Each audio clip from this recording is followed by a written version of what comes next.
بسم الله الرحمن الرحيم. ألف لام را، تلك آيات الكتاب المبين. إنا أنزلناه قرآنا عربيا لعلكم تعقلون. نحن نقص عليك أحسن القصص بما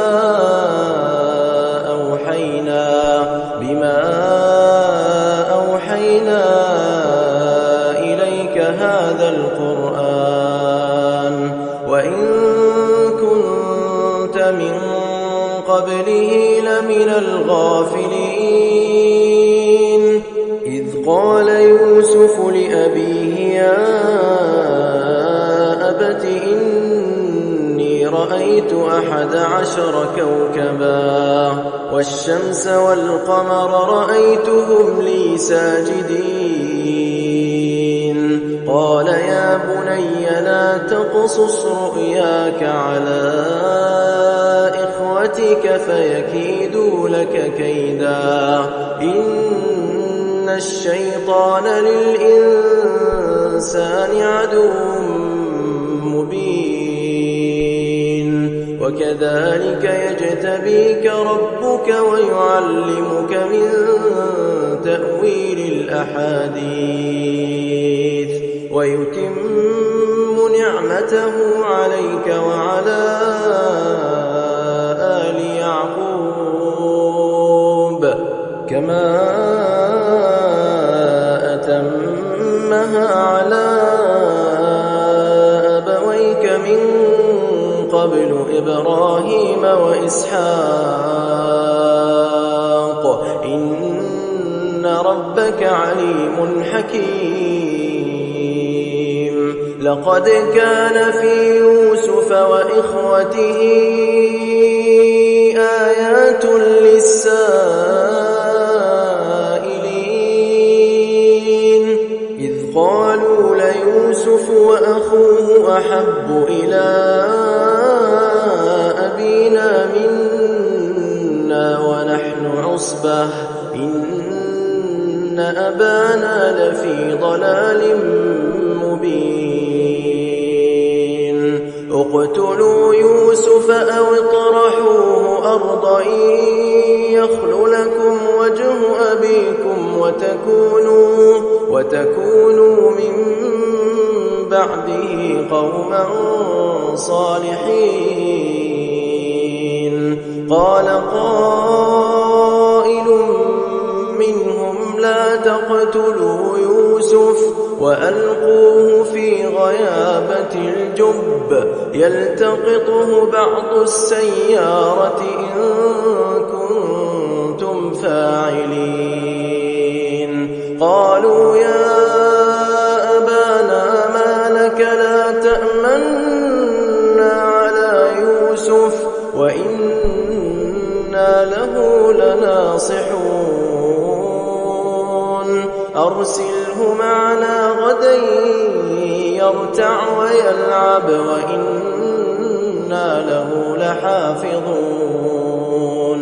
قال إني ليحزنني أن تذهبوا به وأخاف أن يأكله الذئب وأنتم عنه غافلون.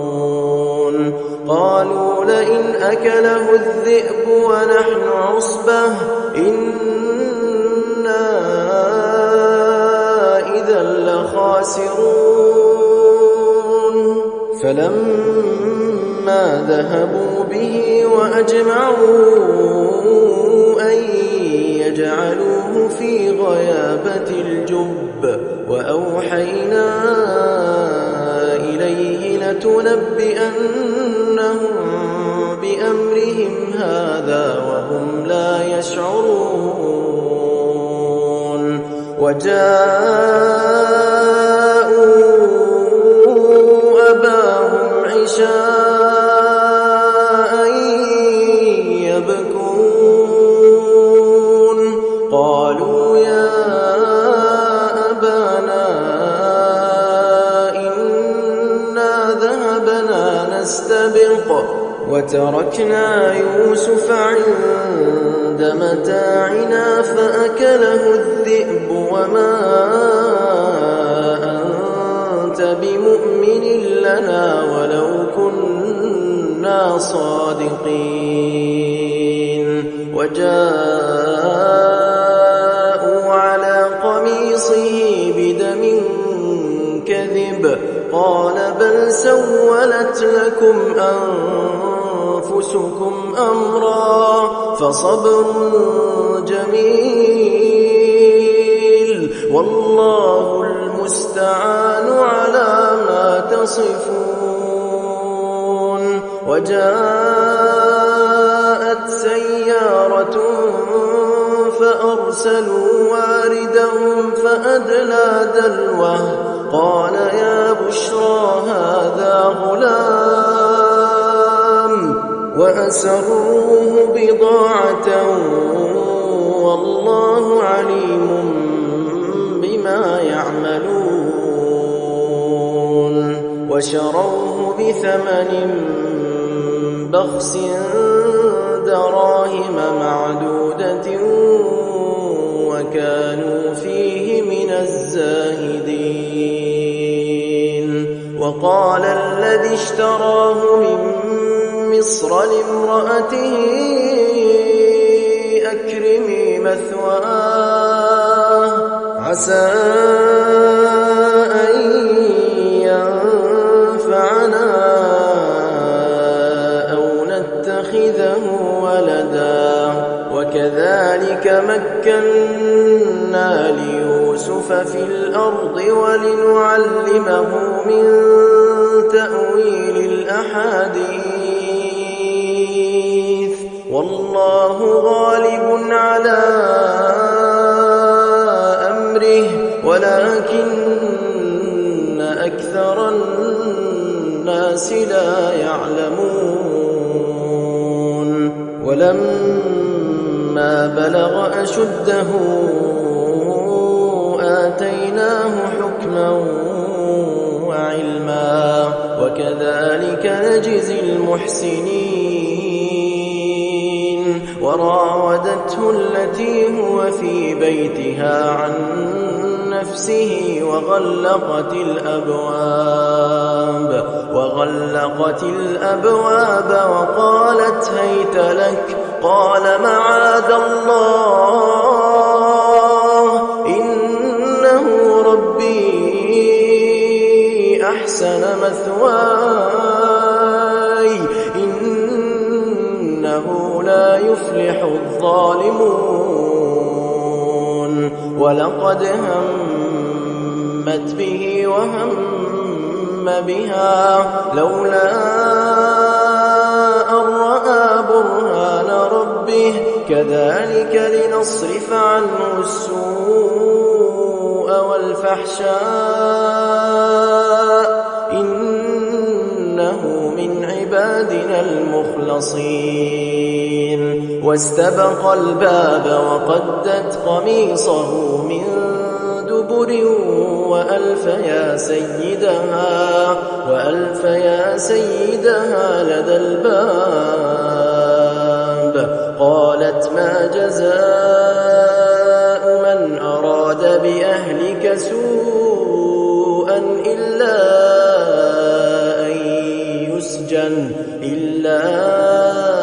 أن يسجن أو عذاب أليم قال هي راودتني عن نفسي وشهد شاهد من أهلها إن كان قميصه قد من قبل فصدقت وهو من الكاذبين وإن كان قميصه قد من دبر فكذبت وهو من الصادقين فلما رأى قميصه قد من دبر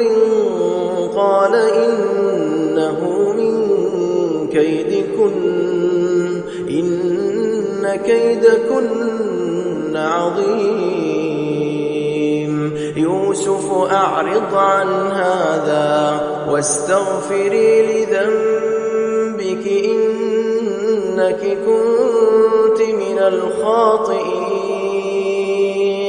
وقال نسوة في المدينة امرأة العزيز تراود فتاها عن نفسه قد شغفها حبا إنا لنراها في ضلال مبين. فلما سمعت بمكرهن أرسلت إليهن وأعتدت لهن متكئا وآتت كل واحدة منهن سكينا وقالت اخرج عليهن. فلما رأينه أكبرنه وقطعن أيديهن وقلن حاش لله ما هذا بشرا إن هذا إلا ملك كريم. قالت فذلكن الذي لمتنني فيه ولقد راودته عن نفسه فاستعصم ولئن لم يفعل ما آمره ليسجنن وليكونن من الصاغرين. قال رب السجن أحب إلي مما يدعونني إليه وإلا تصرف عني كيدهن أصب إليهن وأكن من الجاهلين. فاستجاب له ربه فصرف عنه كيدهن إنه هو السميع العليم.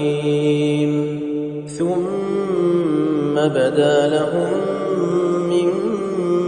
بعد ما رأوا الآيات ليسجننه حتى حين. ودخل معه السجن فتيان قال أحدهما إني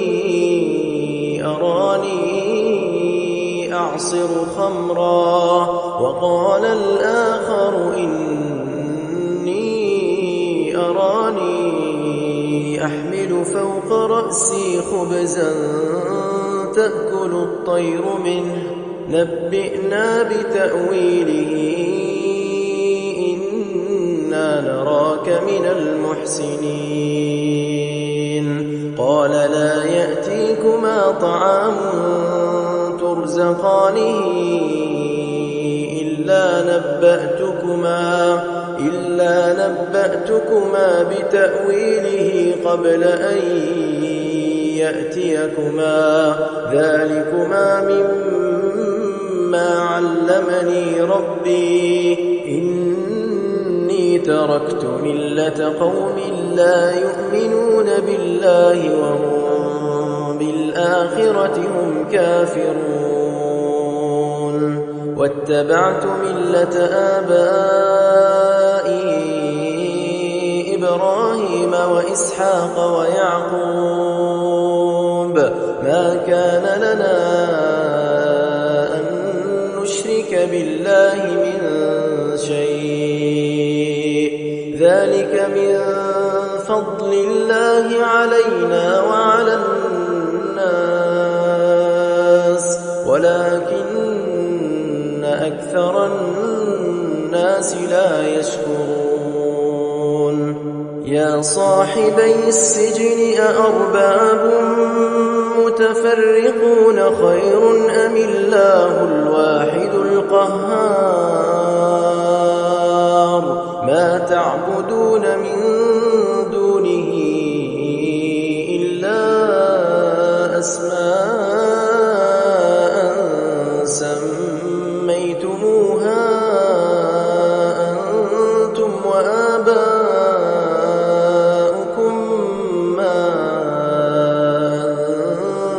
نزل الله بها من سلطان إن الحكم إلا لله أمر أن لا تعبدوا إلا إياه ذلك الدين القيم ولكن أكثر الناس لا يعلمون يا صاحبي السجن أما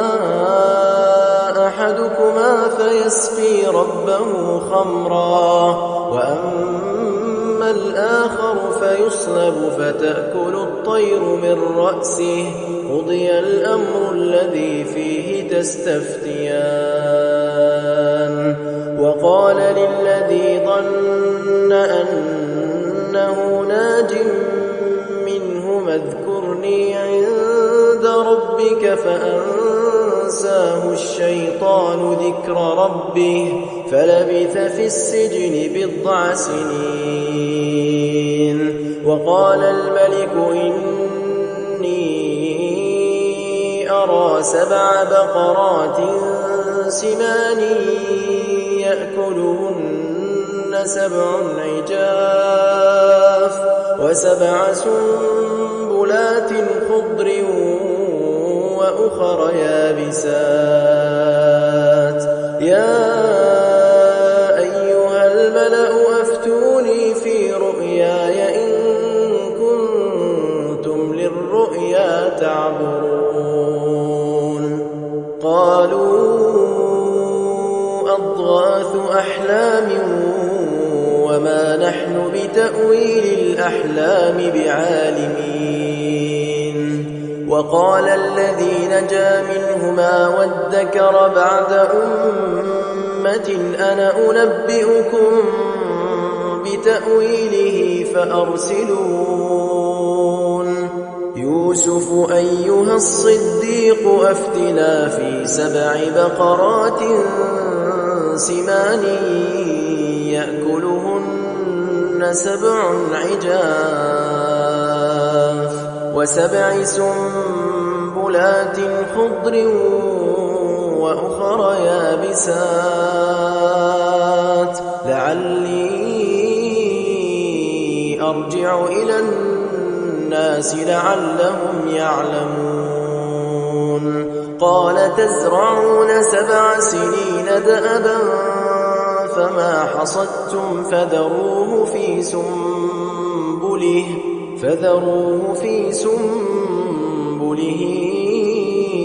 إلا قليلا مما تأكلون ثم يأتي من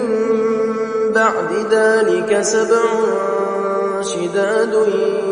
يأكلن ما قدمتم لهن إلا قليلا مما تحصنون ثم يأتي من بعد ذلك عام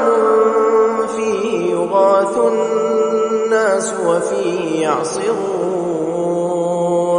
وقال الملك ائتوني به فلما جاءه الرسول قال ارجع إلى ربك فاسأله ما بال النسوة اللاتي قطعن أيديهن إن ربي بكيدهن عليم قال ما خطبكن إذ راوتن يوسف عن نفسه قلن حاش لله ما علمنا عليه من سوء قالت امرأة العزيز الآن حصحص الحق أنا راودته عن نفسه وإنه لمن الصادقين ذلك ليعلم أني لم أخنه بالغيب وأن الله لا يهدي كيد الخائنين وما أبرئ نفسي إن النفس لأمارة بالسوء إلا ما رحم ربي إن ربي غفور رحيم. وقال الملك ائتوني به أستخلصه لنفسي فلما كلمه قال إنك اليوم لدينا مكين أمين. قال اجعلني على خزائن الأرض إني حفيظ عليم. وكذلك مكنا ليوسف في الأرض يتبوأ منها حيث يشاء نصيب برحمتنا من نشاء ولا نضيع أجر المحسنين. ولأجر الآخرة خير للذين آمنوا وكانوا يتقون. وجاء إخوة يوسف فدخلوا عليه فعرفهم وهم له منكرون. ولما جهزهم بجهازهم قال ائتوني بأخ لكم من أبيكم ألا ترون أني أوفي الكيل وأنا خير المنزلين. فإن لم تأتوني به فلا كيل لكم عندي ولا تقربون. قالوا سنراود عنه أباه وإنا لفاعلون.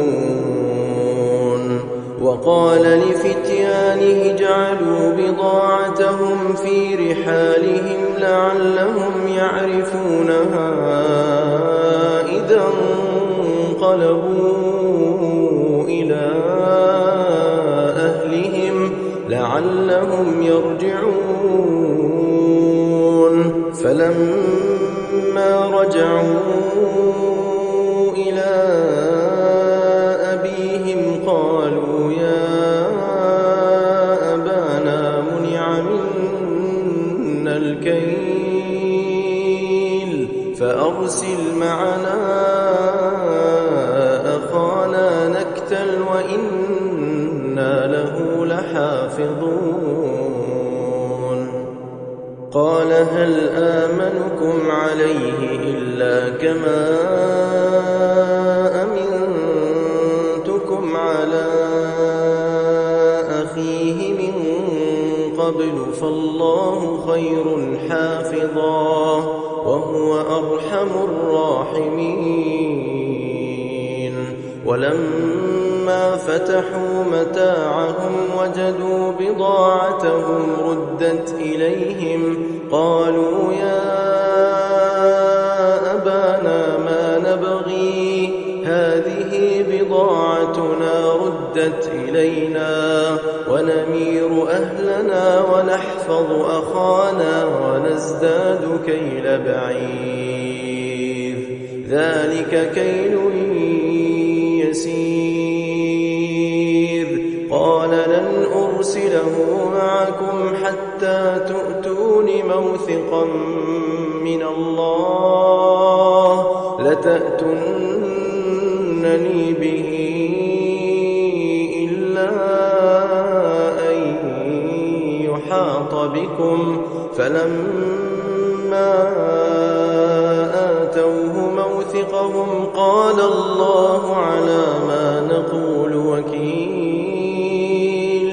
وقال يا بني لا تدخلوا من باب واحد وادخلوا من أبواب متفرقة وما أغني عنكم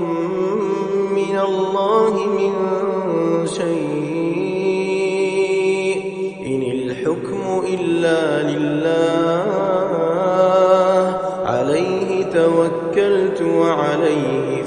فليتوكل المتوكلون ولما دخلوا من حيث أمرهم أبوهم ما كان يغني عنهم من الله من شيء إلا حاجة في نفس يعقوب قضاها وإنه لذو علم لما علمناه ولكن أكثر الناس لا يعلمون ولما دخلوا على يوسف آوى إليه أخاه قال إني أنا أخوك فلا تبتئس بما كانوا يعملون فلما جهزهم بجهازهم جعل السقاية في رحل أخيه ثم أذن مؤذن أيتها العير إنكم لسارقون قالوا وأقبلوا عليهم ماذا تفقدون قالوا نفقد صواع الملك ولمن جاء به حمل بعير وأنا به زعيم قالوا تالله لقد علمتم ما جئنا لنفسد في الأرض وما كنا سارقين قالوا فما جزاؤه إن كنتم كاذبين قالوا جزاؤه من وجد في رحله فهو جزاؤه كذلك نجزي الظالمين فبدأ بأوعيتهم قبل وعاء أخيه ثم استخرجها من وعاء أخيه كذلك كدنا ليوسف ما كان ليأخذ أخاه في دين الملك إلا أن يشاء الله نرفع درجات من نشاء وفوق كل ذي علم عليم قالوا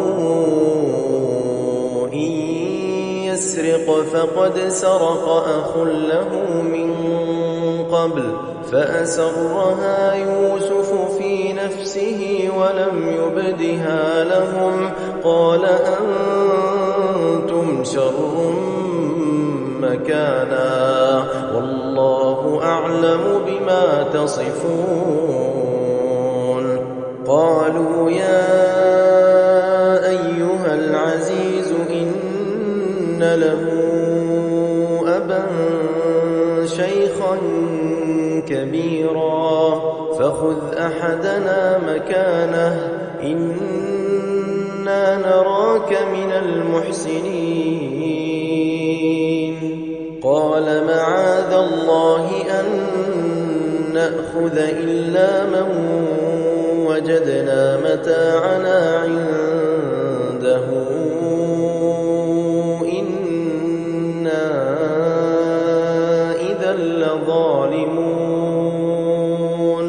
فلما استيئسوا منه خلصوا نجيا قال كبيرهم ألم تعلموا أن أباكم قد أخذ عليكم موثقا من الله ومن قبل ما فرطتم في يوسف فلن أبرح الأرض حتى يأذن لي أبي أو يحكم الله لي وهو خير الحاكمين ارجعوا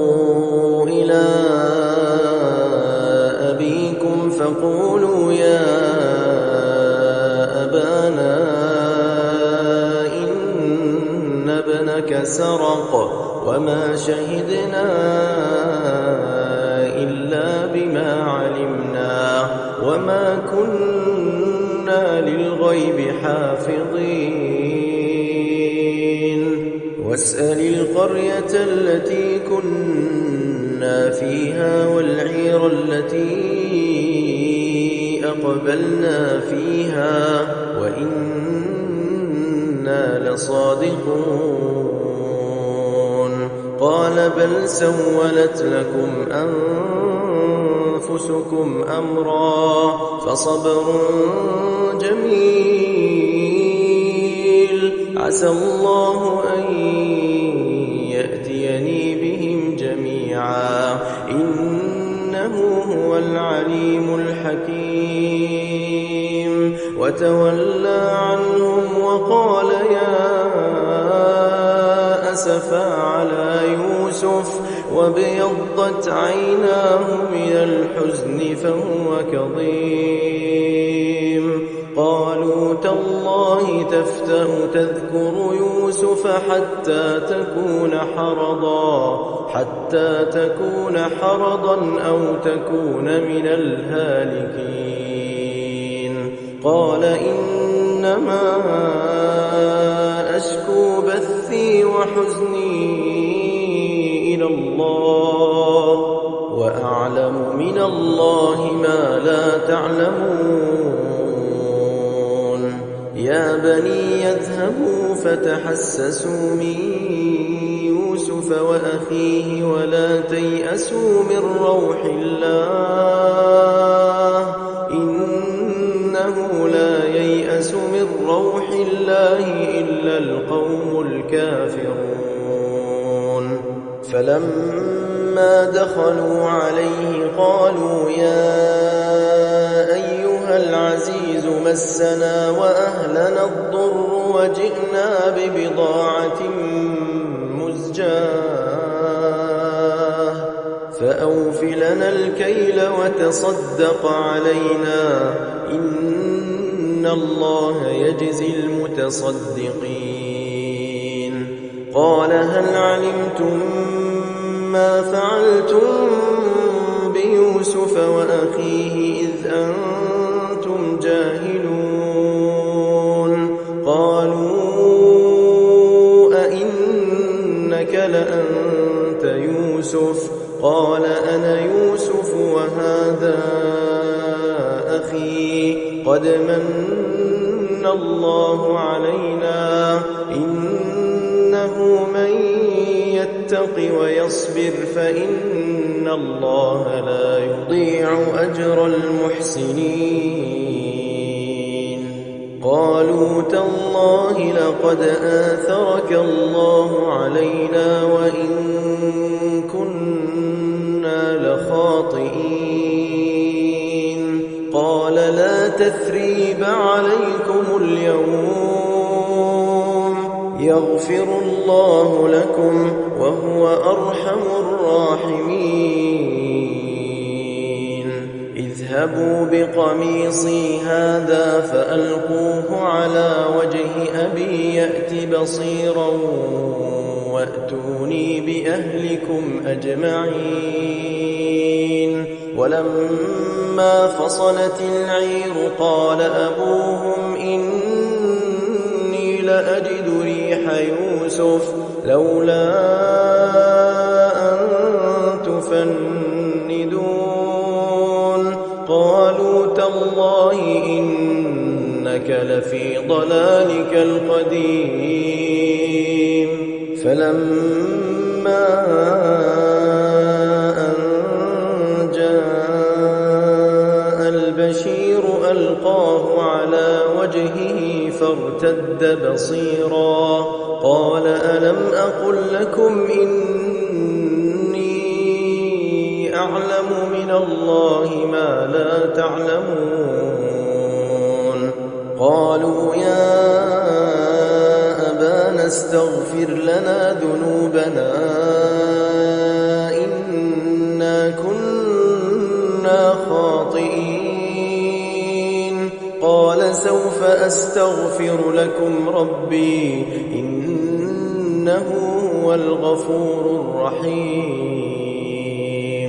فلما دخلوا على يوسف آوى إليه أبويه وقال ادخلوا مصر إن شاء الله آمنين ورفع أبويه على العرش وخروا له سجدا وقال يا أبت هذا تأويل رؤياي من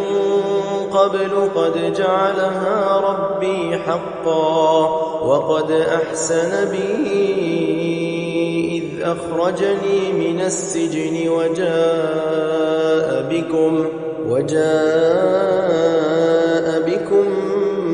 من البدو من بعد أن نزغ الشيطان بيني وبين إخوتي إن ربي لطيف لما يشاء إنه هو العليم الحكيم رب قد آتيتني من الملك وعلمتني من تأويل الأحاديث فاطر السماوات والأرض أنت وليي في الدنيا والآخرة توفني مسلما وألحقني بالصالحين ذلك من أنباء الغيب نوحيه إليك وما كنت لديهم إذ أجمعوا أمرهم وهم يمكرون وما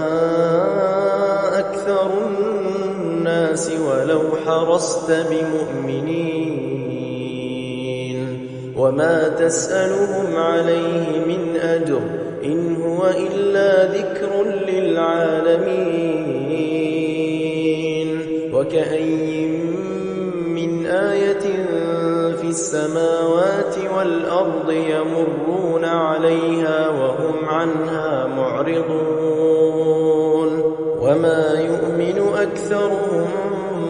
بالله إلا وهم مشركون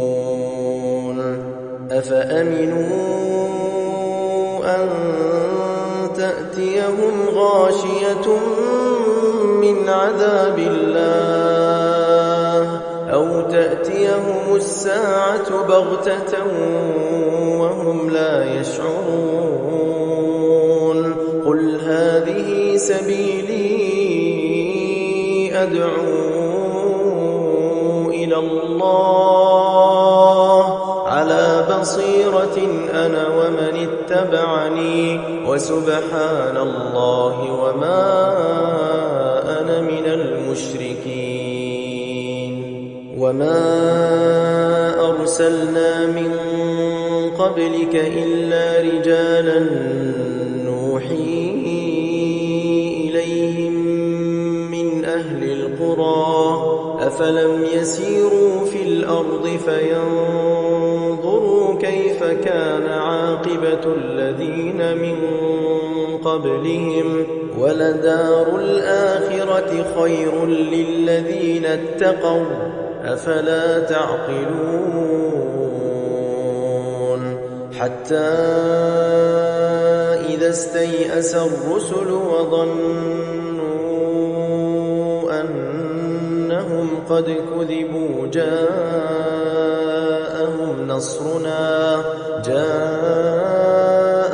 نصرنا فنجي من نشاء ولا يرد بأسنا عن القوم المجرمين لقد كان في قصصهم عبرة لأولي الألباب ما كان حديثا يفترى ولكن